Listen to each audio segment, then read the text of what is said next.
All right, welcome to Atomic Watchers, episode 217.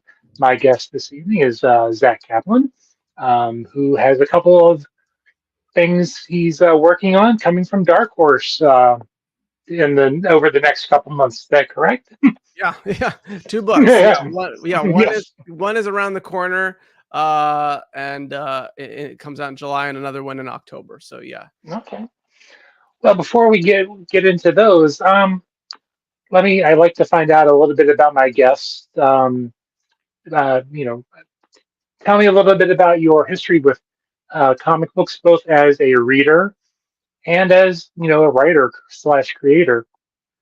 Yeah, I mean, I grew up on comics, but I think when I was a kid, it was very, it was kind of a lot of Big Two, a lot of superhero stuff, a lot of things that I saw on Saturday morning cartoons, whether it was GI Joe or X-Men, uh, and kind of never thought about it as a craft, never thought about ever doing it. It was just kind of part of part of my childhood, and just one more way to enjoy superheroes and that kind of thing. And I think it was kind of more after college that I kind of discovered that era of Vertigo, um, Brian K. Vaughan, sort of like Why the Last Man type, or Garth Ennis and Preacher, and just kind of opened my eyes to, oh wow, comics can be so much more. It hadn't even occurred to me that comics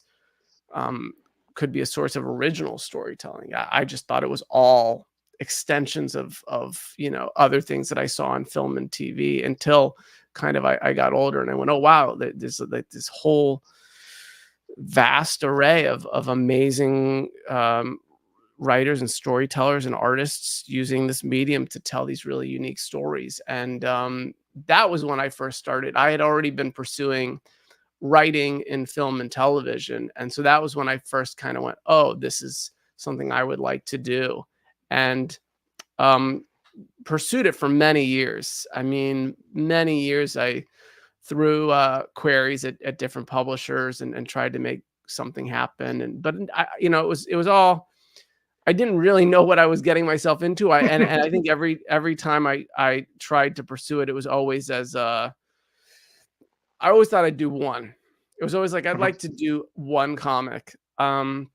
But I finally got lucky, and I got the chance to do Eclipse with Top Cow through Image Comics in 2016, and it was supposed to be a 4-issue miniseries, and it came out. It did very well. It got picked up by Robert Kirkman to turn into a TV show. I went to my first San Diego Comic-Con and other conventions, and between the process of collaborating with an art team and making this book and seeing it come to life and engaging with shops and readers, I just fell in love with it. And I was like, I'm all in. And I continued to, I was fortunate enough that I did 4 arcs of Eclipse that led to me doing Port of Earth at Top Cow. And back then I kind of was thinking of the whole thing very linearly. I wasn't thinking what's next until I was done with something, kind of, most often than not. Now I think far more in advance. I'm planning, books 18 months to 2 years out, because comics takes time to make. But back then I was just kind of doing it one at a time. And then I went over to Aftershock and did a couple books with Aftershock, and yeah, but I absolutely fell in love with the immediacy that creators have with readers, with the community. And yeah, it's a very special experience to make something in comics. So I fell in love and went all in. And I know that back you were talking before the show, and as we were setting things up, uh, we chatted at New York Comic Con in 2022, and I forget I forget the name of the book, but it was like a robots Oh, metal. UFC type. That was my third book with Image, Top Cow Metal Society. Yeah, and Mhm. that was Guilherme Balbi and Marco Lesko. And yeah, it was a future where humanity's gone extinct and robots bring us back to do the jobs they don't want to do. And it follows a robot and a human who are facing off in like an MMA style boxing fight to show that humanity should be treated equal. I was promoting that, but that was a crazy year for me. I had not a lot come out the year before with the pandemic and all that, but then I had 4 books come out at in 22. So at New York Comic Con, I was promoting Metal Society. I was promoting Mindset with John Pearson, Vault. I was promoting Breakout from Dark Horse, Forever Forward from Scout. So yeah, I had a lot. But I think you and I talked about Metal Society. You had maybe read that or covered that one, the Robot Human. Yeah. Yeah, I think we had the Comic Watch had the exclusive for maybe the last book of the series or something along those lines. I mean, it's been I do well to A couple remember what I years. did last week. Yeah, I don't either. Yeah. What did I do this Uh, morning? I don't know. yeah. Um, but I think we had bumped into each other at New York Comic Con in 22. Yeah. And as like I mentioned, I think it was early Thursday morning, and it was like my first interview, being back after the 2 year break, and I think it was probably one of your first kind of. It was early in the morning, and I think it was one of my first conventions. I mean, I wasn't doing conventions in 21. So yeah, I think it was one of the first in 22. I can't remember if I did San Diego, but I or Rose City, but I was just starting to get into it. And I think it was a little surreal. I think there were a lot of people still getting back into conventions in 22, and it was a surreal experience to come out of the pandemic and start to interact with people again for sure. with that many people Yeah. in Yeah. one enclosed space. Yeah, it was surreal. I remember my first experience going back to conventions and, like, not knowing how to do them. Yeah, it was very surreal. So let's talk about the two books that you have coming up from Dark Horse. First off is Kill All Immortals. Yes. Yeah, this is a sci-fi supernatural sort of a genre, but it's an action, uh, comic. It's probably my most action comic that I've really ever done, and it's with Fico Ossio, who comes off of action books like Action Comics, and he's done Mr. Miracle. He's done another Dark Horse book, No One Left to Fight, and really such a fantastic artist and action artist. Some of the fight sequences in this are really spectacular. And then Tiago Rocha is our colorist, amazing colorist, and Hassan Otsmane Elhau is our letterer. And the premise is uh, it's something that I'm really excited about. It's about a family of immortal Vikings that are living present day. They're like a secession style family banking empire, and there are 3 sons, and then there's a one daughter, and basically she has kind of remained isolated from the family for the longest of times and tried to stay out of the family business, but circumstances in the first issue finally drive her to want to be done with her family, and of course to do so she'll have to go through them, and it's just it's like John Wick style action. I mean, but they're in like Armani suits, and the locales are like luxury, lavish, billionaire style locales, and then of course they're fighting with Viking haircuts and Viking weapons. But it's also it's got a little bit of adventure. She goes looking to solve the mystery. She's not actually aware of how they have immortality and what's given them this. So she's searching for answers to that immortality, and that takes them on a bit more of a globe-trotting adventure um, into some kind of more Viking-esque uh, locations and kind of history.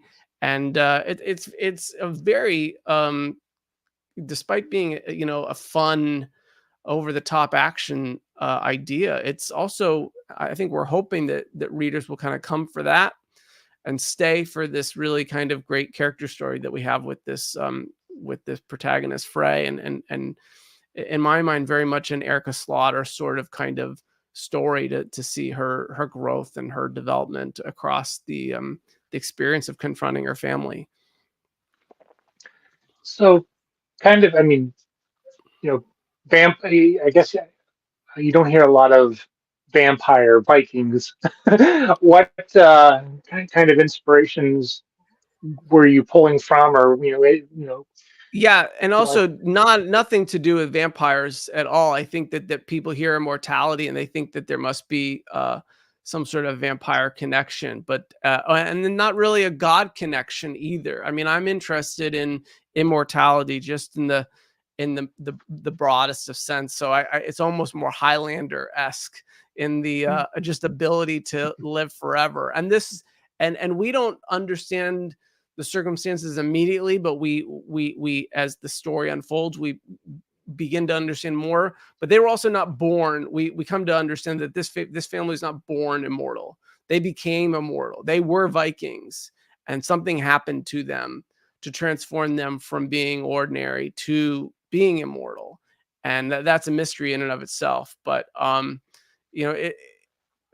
for me, in addition to Vikings being cool and immortality being cool, it was an interesting exploration to kind of bring Vikings modern day as billionaires, because it kind of allowed kind of an exploration of what we think of as, billionaires and capitalism and legacy wealth and kind of the haves and the have-nots, and how there are people in our world that are so powerful and so dominant and barbaric that you and I can't even grasp, what Mhm. they do and how they hold on to power. And if we hear that there are powerful people that we'll never know their names and they kill people, to maintain this power, I feel like we all kind of accept that as commonplace. We go, oh yeah, sure, that's probably true.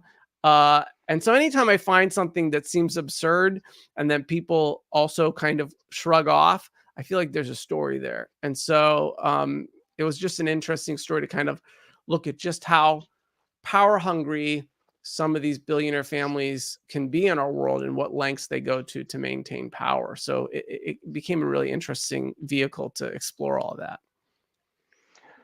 Now, I heard you, mention that or were interested in the Vikings. Was there how much um, historical research did you? Because you mentioned that they kind of their adventure takes them to sounds like some historical Viking places, and Yeah, I did a lot of research on Vikings and on Greenland and Iceland and Norway and kind of the path that the Vikings went through, and in collaborating with FICO, designing these characters, coming up with their tattoos and thinking about their weaponry and designing the characters. Yeah, all very much thinking about. But the thing is, they're also not Vikings that are purely crafted from their own time. They've lived for centuries and now they live in our present time. And so there was a real marriage here of bringing some Viking culture into it, but also making sure that they felt modern. I think that was Mhm. for me, in setting out to do an action comic in present day. I really wanted to do something that felt modern, that felt a little different, that kind of stood out of the box a little bit and felt yeah, just not your typical action comic of present day. And so they had to be indicative of modern times, but enough Viking, aspects. So it was a challenge to marry them both, but we didn't want to just have them living in only Viking kind of aspects. We wanted them to Mhm. be both. So we did some research for sure, but not too much that we wanted to make it a fish out. It's not a fish out of water story. They Yeah, yeah. are modern billionaires and they're comfortable in our modern times for sure. There's mention of like owning media. There's mention journalism plays a big part in this story. The main character Frey is involved with a journalist, and that brings up all sorts of. And you get the impression that despite tolerating her family's activities for centuries, that it is modern times. It is journalism and social media and kind of a modern lens that is starting to chip away at her tolerance and her perspective on what's been going on with her family. Now, when you were writing, I assume it's a limited series, like Metal Actually, Society. it's a great question. We're actually hoping that we can do this as an ongoing series, and we've kind Hmm. of left the word mini series out of all mention of this series. But we're realistic, and Hmm. so we're going into it hoping that we can do more than one arc. Fico and I have talked about that. We've talked about that with Dark Horse. I think that there's more story to tell, and I actually, it's funny because I started with Eclipse and Port of Earth, and I got into long form storytelling on both of those, where we had characters. If anyone's read those two series, you see the characters evolving and changing slowly over time, and each arc kind of has an episodic nature. But I was I really did do love long form storytelling, and I really kind of cut my teeth on it early on in comics, and then I went into a run of miniseries.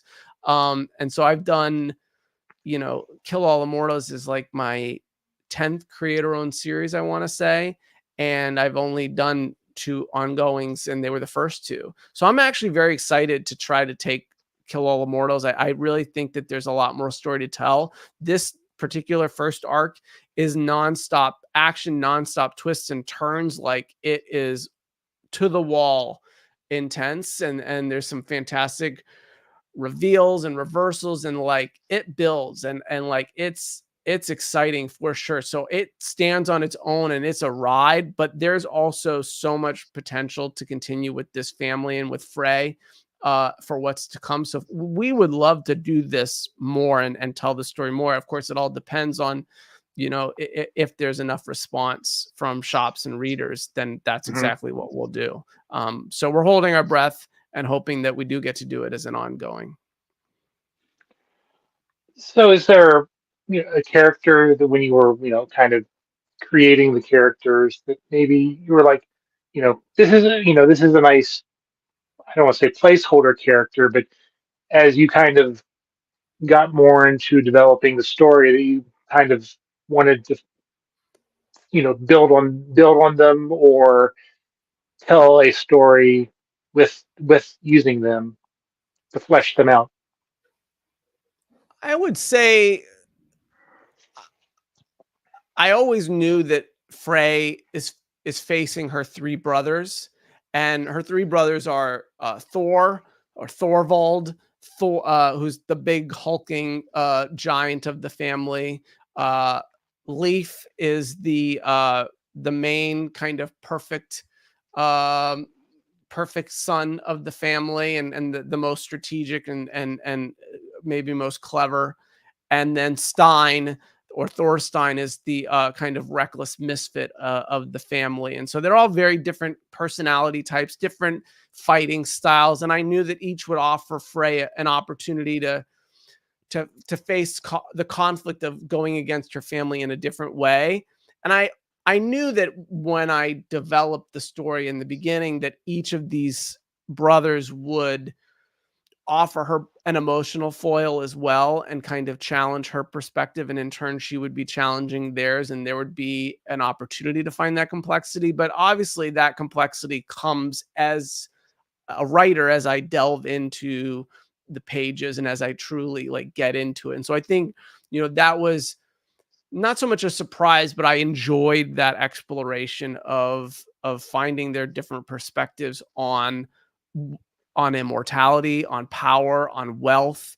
And I tried to use that to make that. I think that's where the complexity comes in. That, in the beginning you hear billionaire family bad, daughter wants out good, right? And so then being able to come in, and as she combats with her brothers, not just in fights, but emotionally and perspectively, you understand that this is more complex than that. And certainly her position is more complex because she's not a part of it, and now she's coming back to cast stones and to share her perspective. And it's challenge it creates kind of, you know, an interesting dilemma.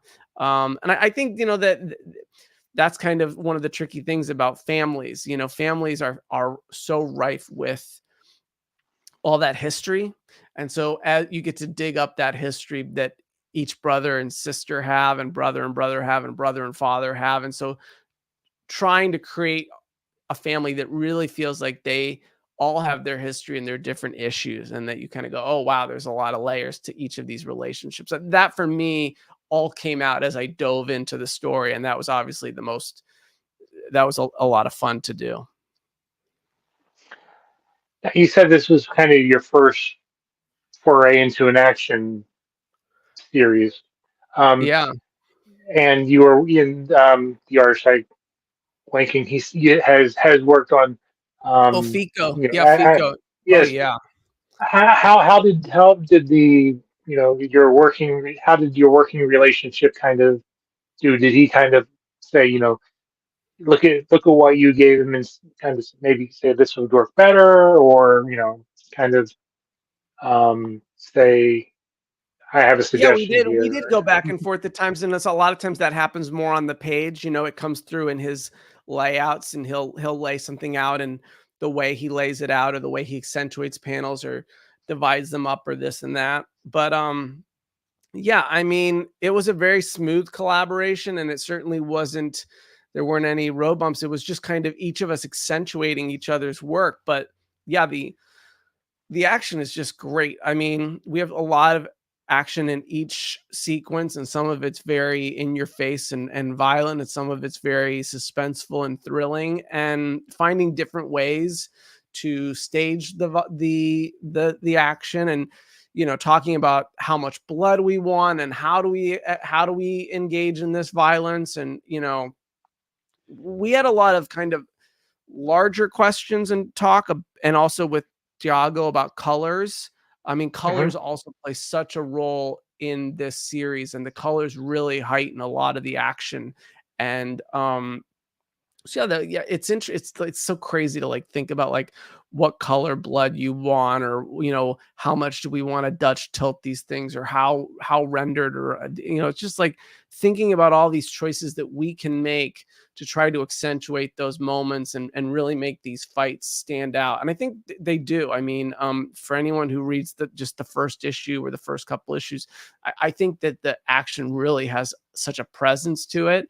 And so I'm really excited for readers to get to check out those effects, and Fico's kind of fluidity and dynamism that he brings to the fights. They feel really alive to me. And I mean, that's not something that I can write per se. I mean, I can write Frey does this, and then this guy does that, and then Frey when you're writing a fight, you're like, there's a kick, and there's a tumble, and then this, and you can kind of offer the loose staging that might be followed, the table breaks, or this or that. But like at the end of the day, that's when Fico gets to really come in and show off, and kind of say, Mhm. you know, this is in my hands, and just paint such a fluid picture of it all. So yeah, amazing. I remember totally freaking out when I saw those pages coming in, and just being like, yo, this is so good. So yeah. Yeah. So if you were a Viking, what would your Viking name be? Oh man. Or what would you Oh, like to be called? good Lord. I don't know that I would be picked. I don't know that I'd want to be on the battlefield. I'm not really crafted to be maybe a Viking so much. I would like to go right to being the old guy at the campfire, the old Viking that like tells the stories, Yeah, like the foreboding uh uh Viking. I the feel like that would, soothsayer. yeah, the soothsayer. Yeah, like yes. Yes. Old man Kaplan, or whatever. What is I need to find the Eye of Viking. Newt. Yeah, there must be an app for this where you can put in your name, and you get the, the I'll have to work on my Viking name, or if someone's Yeah. listening to tell me on social media what my Viking name should be. Or put it in the comments. Yeah. Is there anything else that you wanted to mention about this particular series? I mean, the FOC is right around the corner in terms of ordering this, and we've all been getting out and trying to beat the drum on this. And absolutely, if you are excited about it, and you want to see some amazing Immortal Vikings fighting John Wick style, then definitely uh, let your shop know. I think the FOC is by June 3rd, so just next Monday. And definitely love your pre-orders to help us make this book ongoing and awesome. And so far, I feel like everyone we've given it to has really been raving about it, and it's been getting a great buzz. So I'm very excited about it. I'm feeling it myself, but I'm hoping that everyone continues to be excited about it. And then, God, it's right around the corner. It comes out July 10th. So it's funny because Wow, we that is announced close. this book. Yeah, we announced this book way back. I feel like we announced it in maybe at New York last year, and we ran into a bit of a hitch because we had initially had Jordi Belair on for colors. The fates intervened. We weren't able to have Jordi proceed, and so we brought in Thiago, and that delayed the book. So if you're out there and you're a shop or something like that, you might be familiar with the fact that we were originally slated to come out earlier this year, and we moved it to July. So I've been talking about this book a long time, and I've perhaps been promoting this book more than I promoted any other book. But I'm so excited. It just has come out so good. Fico and Thiago made such an amazing team. Hassan is now nominated for an Eisner and one of the best letterers in the business. Oliver Barrett does this A cover series on the book that's just tremendous. Like all of these Viking characters right out of a fashion shoot, like on a fashion magazine. And then we've got B covers from like on the first issue, Raphael Albuquerque, Vincenzo Riccardi, and then later Ivan Tao, Matthias Menanini, Jacob Phillips, Skylar Patridge. So a murderer's row of amazing covers on the series. So yeah, I've just been working on it for so long. I'm just really excited to have it right around the corner and soon be out to the world. So if you're excited about it too, then definitely pre-order it. So, kind of listening to you, tell who's working on the covers. When it comes to the covers, do you have some input that you give the artist and say, this is kind of what we would like you to kind of Yeah. depict, or kind of, and Yeah, then kind of let absolutely. them run with it, or It always varies. I mean, there are certain different moments, but on this, I had this vision before we even had Oliver Barrett. That was one of the reasons we went to this artist for the covers, because we wanted something that was really modern, that felt really stylish. The whole premise is that they're like billionaires. They're living the life of luxury. And so, yeah, I just had this idea that the covers are like magazine covers. Like there they are on their yacht in the club, in a fashion shoot, all decked out in the latest threads, but they also just happen to have their Viking weapons and there's blood everywhere.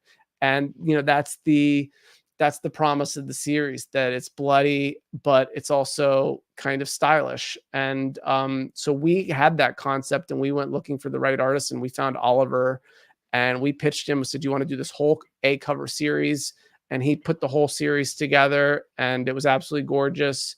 And as far as some of the other, like Vincenzo Riccardi, I had worked with Vincenzo on Beyond Real. He's one of the interior artists, and he had done covers for us. And Vincenzo is such a talent. He really has this ability to like bring nature to life. And trees are a very important metaphor in Kill All Immortals. Trees kind of represent both the Viking tree of life, but also kind of heritage and family.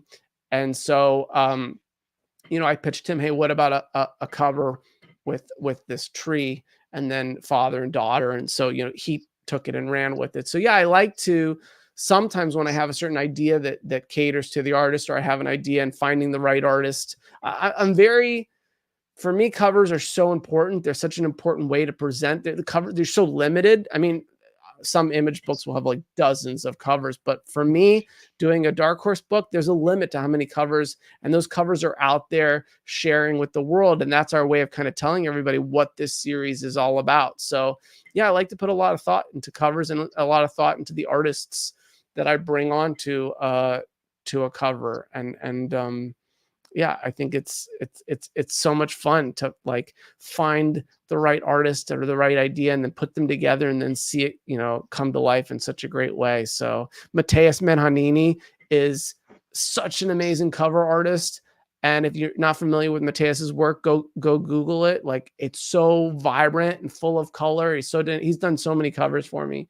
And so we wanted Frey fighting in the club. And so I said, Mateus, like, I need like this vibrant, colorful John Wick Frey's fighting in the club. And he's like, got it. And boom, So yeah, I like to like, I knew I wanted that. I needed that phrase fighting in the club cover for the series. So also I like to make sure that we're hitting different like elements in the cover so that it all kind of so that when you're all said and done, all those covers are out there, and as a reader, you get a sense of all the different kind of shades of the series. You get it kind of a different taste every time. Nice. And so let's talk about the other series. I believe that's coming out in October. That's right. Did I Yeah. I remember that correctly? Yeah. Yeah. uh, and I The what Midnight is it? Shadows. Yeah. Yes. Yeah. This is And that sounds like it's a collaboration between the you band. Yeah. and the band. Yeah. Yeah. So if you're not familiar, the Midnight is one of the biggest synthwave bands in the world. I mean, they're touring. They're on their way to Europe, right? In the next month or two, and the UK. They tour all around the world. Absolutely amazing music. I've been in love with their music for years. It's very, synthwave is kind of built out of like 80s and 90s soundtracks, out of like Tron and Terminator and Last Starfighter and things like that. And so it's got I mean, we all kind of know Cynthia a little bit, but the Midnight has taken this and just really, their music is like very narratively driven. It's got a lot of themes about growing up, about nostalgia, about kind of fantasy versus reality, about heroism, about love, and the dark side of human nature, and just really, it's not a surprise to me that they have just completely blown up. From, I think they started like a decade or so ago, and they've just completely, a million listeners on Spotify, and so they've really, it's because of this storytelling in their work, and their music. It's such an aesthetic to it, that from the album covers to the way they present themselves. So I was a huge fan, and I happened to know the band, and a casual conversation about doing a graphic novel became real very quickly. And next thing I knew, we were talking about doing it. And I don't think that I would have done this for just any band, but I just thought that they had such a foundation to their work with the themes and kind of what they sing about, and how their music is presented, that I just thought this is perfect. And I came up with this kind of idea. We put it together. We took it to Dark Horse. We put together this creative team. We've got two artists, Stephen Thompson and Janoy Lindsay, and then Thiago Rocha again on our colors, and DC Hopkins doing our letters. And it's a full graphic novel that comes out in October. And here's the really great thing: if you're a fan of the Midnight, you're absolutely going to go nuts for this book. But if you have never heard of them, I feel like you can pick this book up. It's a sci-fi adventure, very much like some of my other works, and it stands alone as kind of an original story. It's really a reflection of some of the same topics that they sing about, but the basic pitch is that it's about this young man in our world. He's on the precipice of fatherhood. He's feeling kind of lost in his life, and then he finds his childhood video game. And as he's trying to fix it, he goes to an arcade in an abandoned mall, and he ends up getting sucked into the game. And it's very Tron in that regard, except here's the twist. When he gets to the video game world, they tell him that that's the real world, and that he's actually the hero of the game. He saved the world once, and he's disappeared and been missing. And now he's clearly come back to save the world again. And he doesn't know which is real and which isn't. And it's very much about, the the dangers and the positives of escaping into fantasy. It's very much about kind of our nostalgia for the past and then how we confront our own monsters and our own challenges and our own responsibilities of the future. I find it very interesting to take a character who's struggling with the concept of responsibility and then ask him to save the world. And video games are supposed to be kind of fun and freeing, but the responsibility of saving the world is not. And so, yeah, it's just it's a fascinating canvas in terms of like being able to explore growing up, very much Peter Pan in a cyberpunk Neverland, and the artwork is absolutely gorgeous. Stephen Thompson does the entire Midnight World. It's sci-fi cities. It's kind of this chariot flying car. It's just monsters and heroes. It's just synthwave sci-fi fun and adventure, and it's great. And Janoi does the Ordinary World, which is filled with so much heart. And Thiago colors them both completely differently. We've shared an amazing trailer, which is online for the book, and some really amazing visuals. We dropped the first like 10 pages or so. And yeah, it's just gorgeous. And I cannot wait for not just Midnight fans, but just people who like my work to check it out, or anyone who is not even familiar with my work, but listens to the podcast. If you like sci-fi adventures, I feel that you'll absolutely love it. Yeah, I was hoping to be able to get my laptop to work so we could watch the video. But Well, it's online. If you're listening, you can go find it. Just Google the Midnight trailer, the Midnight graphic novel trailer. It's an amazing trailer. Yeah. when I post this up, I'll include the link so that Yeah, people please can. do. Yeah. Now, is there a kind of a musical component that the Midnight is doing to kind of go with the book, or is that just That's what my hope and expectation is. I cannot I'm not certain that they Mhm, about their plans per se, but that's my understanding, is that at the very least that this graphic novel reflects their music, and that future music will reflect the graphic novel. But I imagine that it might go further than that, and there might be music released that is tying in to mhm, this graphic novel as well. But I think the tie-in will be reflective in nature. You know, I think it will be in part like they're creating a soundtrack, and in part like they're continuing the themes that the graphic novel is based on, and they're continuing to take those themes and run with them. I don't think they're going to be singing about page 25 and 26 per se, but I think that and that way I feel like this effort, we're trying to approach it with a lot of kind of integrity for the different mediums. This graphic novel is not meant to be it's supposed to be an interpretation and not like canon. It's not supposed to be like, this mhm, is, if we use names or we use aspects of the Midnight's music, it's meant to be just one possible scenario. The music is, a different music, and is a different experience. So I think there will be a way that they connect down the road in some cool ways. I'm sure that readers both familiar with the Midnight Knot will find fun ways to create playlists of which Midnight mhm. songs go best with the graphic novel, and how you should listen to it all. But yeah, it's meant just to kind of be an extension of the Midnight experience, whether you're new to it or a fan of it. Now, did they have any input into what you were writing, or just kind of cleared, kind of let them know what you were doing and get their approval or okay?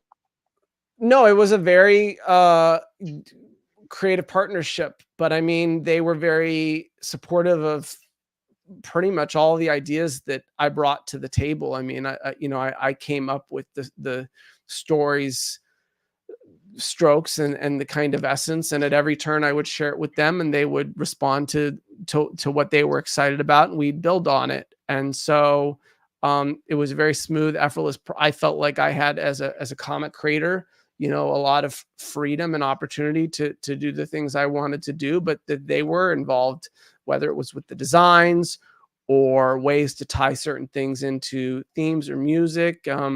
We're reflecting off of years of work that they've done, and so it was important to me to not just say, "Hey, thumbs up, we're off," but to Mm. say, at every turn, um, to make sure that we got their participation. So yeah, we did get them on board, but uh, it was a very collaborative kind of experience. It was just it was great, absolutely fantastic, and I think that the final result shows just how smooth it was. You mentioned that it's based like he goes into the video game. Yeah. What were your top five video game favorites growing up? Oh man. I mean, uh, my first, system, I think, was really. I mean, I played a couple games on the computer, but it was really a Nintendo, and I remember it was Excite Bike and Super Mario, So and then of old now. course, it was Zelda. It was Zelda Hmm. was really where I started, and I mean, you got lost. I got lost in those games. It wasn't long. Then Final Fantasy came along a little bit later, and there was Metroid and all sorts of those kind of games. I was there when it went to Super Nintendo, to Sega Genesis, and on, and then moved to a computer. I played all the Sierra games, King's Quest and all that kind of stuff, and Monkey Island and everything. I loved a good story and a good world and a good fantasy, and I think I owe a lot of my storytelling knowledge from experiencing it through games as well. I mean, games were absolutely video games. I played so many video games growing up, and I'd get lost in them, and to this day I still play games from time to time when when I have the time. I have to be very careful because I buy a game now and it's 100 hours of to play a game, so I have to be very strategic about how I pick games. But yeah, I mean, I remember those games where you would get lost, and they felt very simple. And it's interesting. I mean, a lot of this story is kind of exploring what it means to go back to a game, which I don't Hmm. know about you, but like it's very fascinating to go back to play Zelda again, to go look at that game, something Oh, that you played in your childhood, and then you go back to it, you know, decades I, later, and you I know what you're talking about because my son, um, well, first off, he started off. I had one of those Atari controllers that you plugged into the TV and they had the different games. He started playing that. Then we're like, oh, we should get the Sega Genesis out. Well, he beat Sonic 1, 2, and 3. yeah, Um, and then he, my mother-in-law has the original Nintendo, so he would play Mario, and then now he has his Switch, and so I sometimes get a chance to play some of the games, and I I have been into the new Zelda games, which I've been yeah. borrowing from the library, and It's an I'll interesting lay in experience, bed. right? You're I'll, lost li- in this you're lost in this nostalgia of what you experienced in the past, but then you're also seeing it through completely different perspective, and it's just a Mhm. really interesting experience, and yeah, I don't know, there's something about that experience of going back to a childhood game, which and makes you feel a little bit like younger, Yeah. and Well, yeah. all I know is that I was surprised that he was able to beat because growing up, he was able to beat Sonic, and well, when you were when you were mentioning that your first system was the original Nintendo, Nintendo, yeah. and I said I felt a little old. That made me feel old because we had an Atari 2600. I remember a So friend had one of those, but yeah, um, it's this series also got me the opportunity. I'm a father, and it got me the opportunity to explore that that transition from not being a father to being a father or being a parent, which I think is a similar transition that people experience when you cross over from kind of adolescence to adulthood. It's a further altering of your perspective on the world and your relationship with responsibilities and your relationship with others. And so, yeah, it was just an interesting way to explore that in this comic and in this story. So I definitely think that's relatable. But yeah, there's just something interesting about going back to your childhood and your games and looking at them through that sort of lens. And it's there's nothing wrong with looking at it until you lose yourself in it. I think that's the danger. You know, the dark side Right. of it is losing yourself in the fantasy that you can go back to your that you can still be an adolescent. Well, uh, my kind of going back to my son playing games when he with the Switch he got it. He wanted to get into Minecraft because a lot of his friends at school were talking about it, and so we got it from the library, and he was having difficulty. So guess who had to play it and kind of there Learn was how a to do point it. where I was playing it every night, and just Yeah, try yeah, so for research for your son, right. yes, yes, Yeah, yes. you're probably But not the first dad to have to do that. and as we're sitting here talking, I'm looking over at my it's not hooked up, but I have my old Super Nintendo and my N64, which um when I got my N64 in college, and we would go over to the science hall and play GoldenEye on the big projector. One of the best first, like, shared shooter experiences. I Mhm. mean, I think it was maybe one of the first for me anyway. So, yeah, I remember that too. Um, yeah, you know, it's I mean, it's interesting. I mean, video games are still relatively new to Mm. like the world. I mean, they've been around for a few decades. And we grew up with them, and now our children are growing up with them. But my parents didn't grow up with video games, and you know, it's a newer phenomenon, but it's so pervasive to our culture now and to childhoods and to the way we grow up and the way we think about childhood. So it's yeah, there is something inherently nostalgic.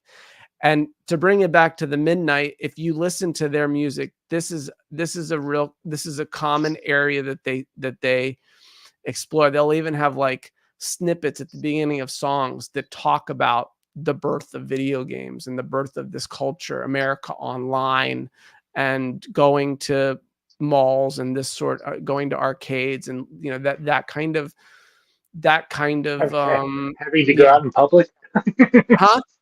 Yeah. having to go out in public and just to interact with people and not being able to do it from the I comfort of think our house.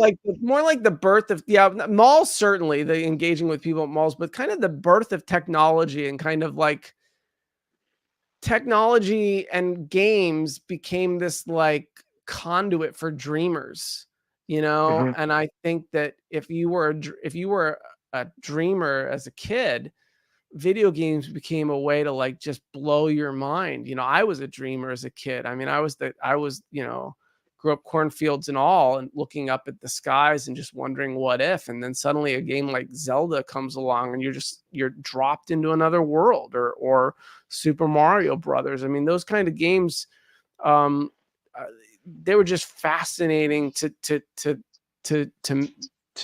take you places. And so, and it kept going with games. So, yeah, I feel like that's you know, before that it was movies and television and books, but to play a game and be the hero and get to have fun, you know, saving the world, that was just something that for me when I was growing up was just a really formative kind of experience. So um I just have a connection to that, and I think the Midnight, their music kind of connects to Hmm. that very much 80s and 90s, you know, very just part of 80s and 90s kind of the experience.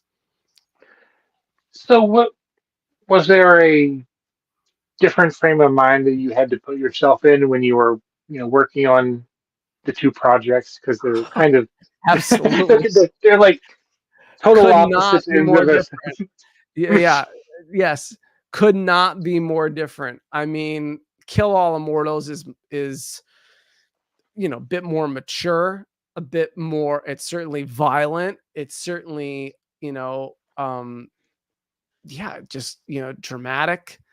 And and The Midnight Shadows is adventurous and, escapist at times and fantastical and completely different. I definitely feel like The Midnight, I was indulging my inner child and, getting to relive dreaming up these amazing worlds.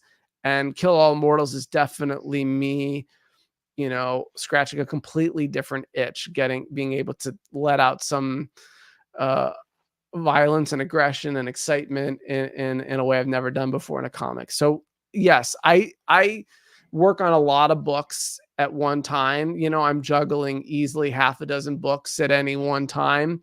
Uh, but I would say none are more different than these two books, and certainly like not able to like write a little Midnight Shadows in the morning and write a little Kill All Immortals in the afternoon. Definitely uh need to yeah, completely different mindsets to work on these two books. So this is kind of a two-part question, but interrelated, I guess. Who inspires you as a writer, um, and I forgot the second part. So, So, I mean, so many. I mean, professionals working right now, comic creators.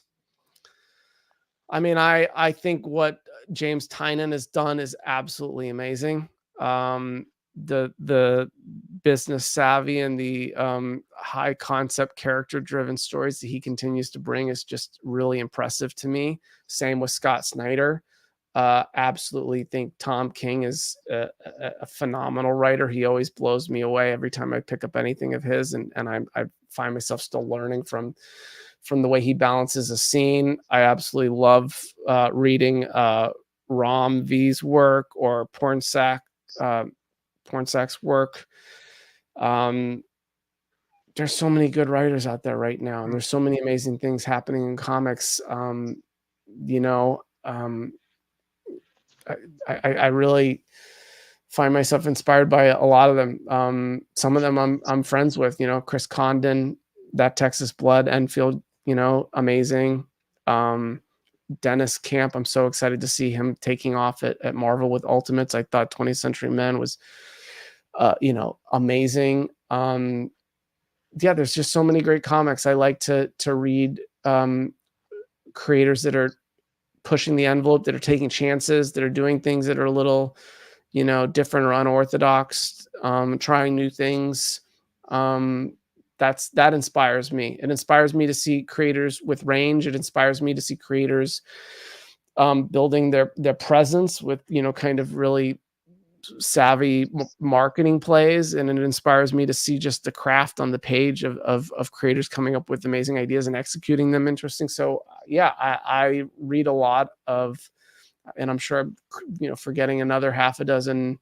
I mean, the Radiant Black, what Kyle yep. Higgins and the Radiant Black universe has done in the past couple. I mean, it's been like a couple years, and they built like this whole superhero universe, and some of the things that they do in issues, from black lights to issues that completely fold out. It's amazing. And so yeah, there's just a lot of really cool stuff happening in comics. I'm constantly inspired and just trying to um, add my small piece to the full pie and entertain readers and learn as I go and continue to up my game and my craft and tell some stories that entertain people.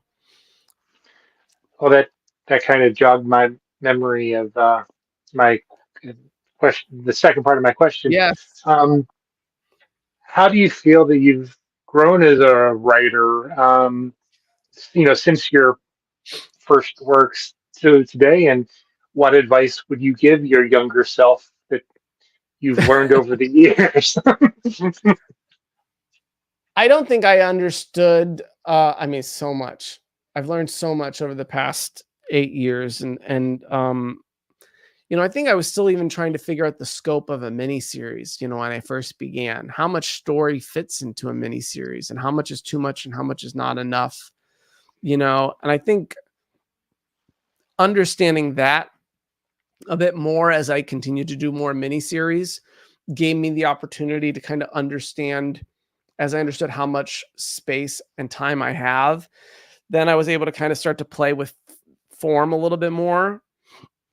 That's something that I've really enjoyed doing is trying to play with form. I think that, like, whether it's Mindset or Beyond Real, those were very kind of adventurous books for me in the craft.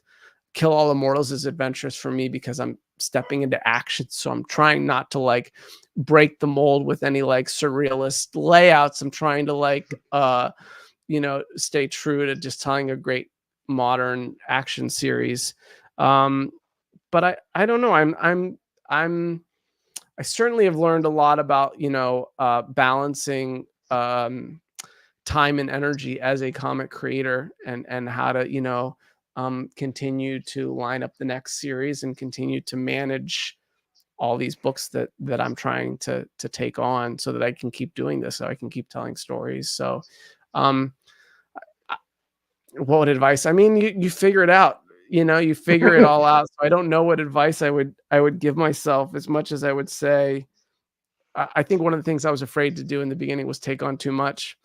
So I would definitely give myself the advice of take on as much as you can handle, because comics, things go wrong and things can be slow, and say yes to every opportunity and take on as much as you can, um and I guess and then you have to be patient with yourself and graceful with yourself, because we're all just trying to tell stories the best we can. So yeah, but I don't know. I don't know what No, it's what right. 8 years from now, I'm gonna have a whole nother um bit of advice for. I still Mhm. feel, you know, relative. I mean, I'm not new anymore, but I still have so many more stories, and I still want to grow and evolve as a creator, and I aspire to do a lot more. So um I'm hopeful that I have a whole bunch more lessons to learn over the next 8 years. Maybe I'll look back on these and I'll have, but I feel very good